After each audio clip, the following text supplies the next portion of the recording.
¿Cómo era cruzar más la de frontera 100 a los años, Estados Unidos alguien para de los su familia mexicanos pudo en haber el año subido a un 1900? tren rumbo al norte, sin saber si volvería. Hoy, sus nietos y bisnietos viven en Estados Unidos, pero siguen celebrando las mismas fiestas y cocinando los mismos platillos que en su pueblo de origen. Era el año 1900. México vivía el Porfiriato, un periodo de modernización, pero también de profundas desigualdades. Mientras en las ciudades grandes crecían los ferrocarriles y las fábricas, en el campo la vida seguía marcada por la pobreza y la falta de oportunidades. Para muchos, la única forma de salir adelante era dejar su hogar y buscar trabajo en los campos, minas y ferrocarriles de Estados Unidos. El norte ofrecía algo que en México era casi imposible de conseguir: salarios más altos y la promesa de mandar dinero a casa para comprar tierra, mejorar la vivienda o simplemente asegurar comida para la familia. Pero tomar esa decisión no era fácil. Significaba despedirse sin saber si habría un regreso y llevar en la maleta no solo ropa y herramientas, sino también las costumbres, las canciones y los sabores que los acompañarían a donde fueran. En 1900, el camino hacia Estados Unidos empezaba mucho antes de llegar a la frontera. Desde Michoacán, Jalisco, Guanajuato o Zacatecas, las familias acompañaban al que se iba hasta la estación de tren más cercana. El viajero llevaba un morral con algo de ropa, tortillas envueltas en manta, tal vez una fotografía familiar y un par de direcciones escritas en papel. Los trenes eran la ruta más común. Algunos abordaban vagones de pasajeros, otros se escondían en vagones de carga para ahorrar dinero. Quienes venían de zonas más cercanas a la frontera podían ir en carreta o incluso a pie, siguiendo las rutas de comerciantes y arrieros. Cruzar la frontera en 1900 no era como hoy. No existían muros ni retenes modernos, pero sí había inspecciones en estaciones clave como El Paso, Texas, Laredo, Texas y Nogales, Arizona.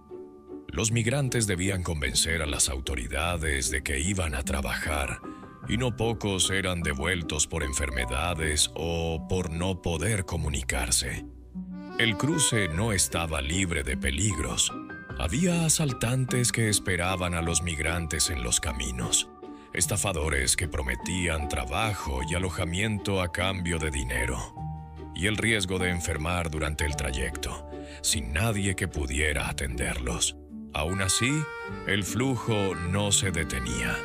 El rumor de mejores salarios en los campos algodoneros de Texas, en las minas de Arizona o en la construcción de ferrocarriles en California empujaba a miles a seguir adelante, aunque eso significara dejar atrás todo lo que conocían. Para muchos, el verdadero reto empezaba después de cruzar la frontera. Llegaban a ciudades que apenas entendían, sin hablar inglés, y con el dinero contado para unos días de comida y alojamiento. El primer refugio solía ser una casa de huéspedes, administrada por otros mexicanos, o un cuarto compartido con varios paisanos. En esos lugares, dormían en camas improvisadas, cocinaban juntos y se pasaban la información más valiosa: ¿dónde contratarían gente al día siguiente? El trabajo más común era en la agricultura: cortar algodón en Texas, piscar betabel en Colorado, recoger cítricos en California. Jornadas de más de 10 horas bajo el sol, con pagos que, aunque bajos para los estándares estadounidenses, podían ser el triple de lo que ganaban en México. Otros encontraban empleo en ferrocarriles, colocando rieles y durmientes. Un trabajo peligroso y agotador, pero estable. En Arizona y Nuevo México, muchos entraron a trabajar en minas de carbón y cobre, donde el polvo y los derrumbes eran amenazas diarias. La discriminación era común. En algunos lugares, los letreros de No Mexicans Allowed limitaban el acceso a restaurantes, tiendas o viviendas. Pero la comunidad mexicana respondía con solidaridad. Se apoyaban entre sí para encontrar trabajo, cuidaban a los hijos de otros migrantes y organizaban fiestas con música y comida de sus pueblos para sentirse un poco más cerca de casa. Era una vida dura, pero cada dólar enviado a México, cada carta con noticias, recordaba que el sacrificio tenía un propósito. En 1900, mantenerse en contacto con la familia en México era un reto de paciencia. La única forma era por carta, escrita a mano con letra apretada para aprovechar cada centímetro de papel. El envío podía tardar semanas o incluso meses, dependiendo de la distancia y de que el correo no se extraviara en el camino. Las cartas eran tesoros.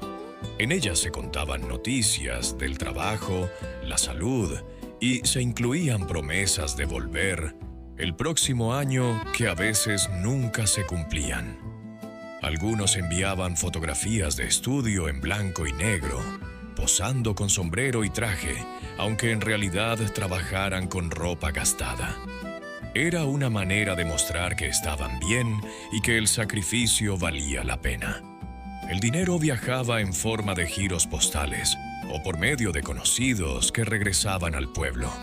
Cada dólar enviado se estiraba al máximo para comprar maíz, reparar el techo, pagar deudas o guardar para comprar un terreno. En algunos casos enviaban también ropa usada, herramientas de trabajo o productos que en México eran difíciles de conseguir.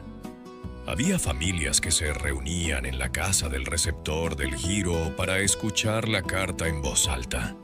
Y luego pasaban la hoja de mano en mano, como si fuera una reliquia. Para quienes se quedaban en México, esas cartas y esos paquetes eran un recordatorio de que, aunque lejos, el migrante seguía siendo parte de la familia.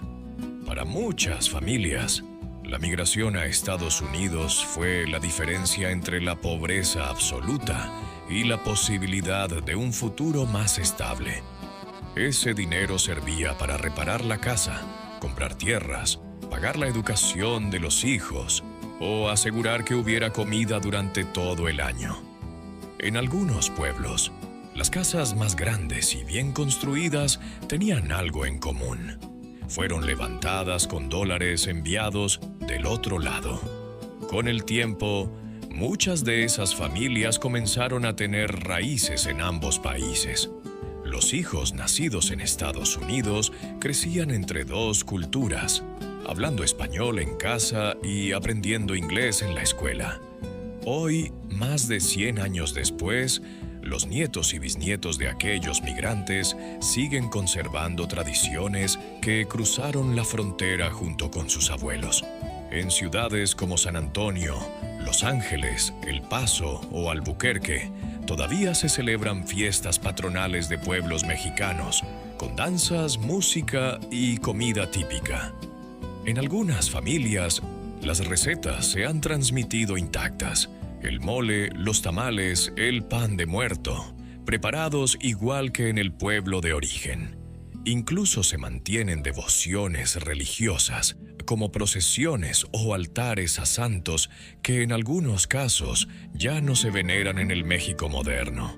La cultura mexicana no solo sobrevivió en el extranjero, en muchos casos se volvió más fuerte, porque era la forma de no olvidar de dónde venían. La migración de 1900 no fue solo un movimiento de personas.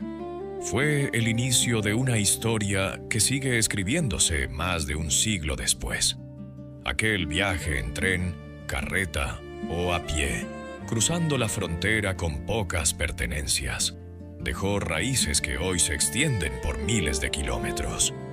Un dato que pocos recuerdan es que para 1910 ya vivían en Estados Unidos más de 100,000 mexicanos, la mayoría en el suroeste, y muchos de sus descendientes aún conservan el idioma, las recetas y las celebraciones que llevaron sus abuelos. La herencia de esos migrantes está en cada altar de Día de Muertos en Texas, en cada platillo típico servido en California y en cada fiesta patronal que todavía se organiza en Nuevo México. En tu familia hay una historia de alguien que se fue hace más de 100 años y por eso tienes familiares del otro lado. Te leeremos en comentarios. Nos vemos en unos días más con un nuevo video.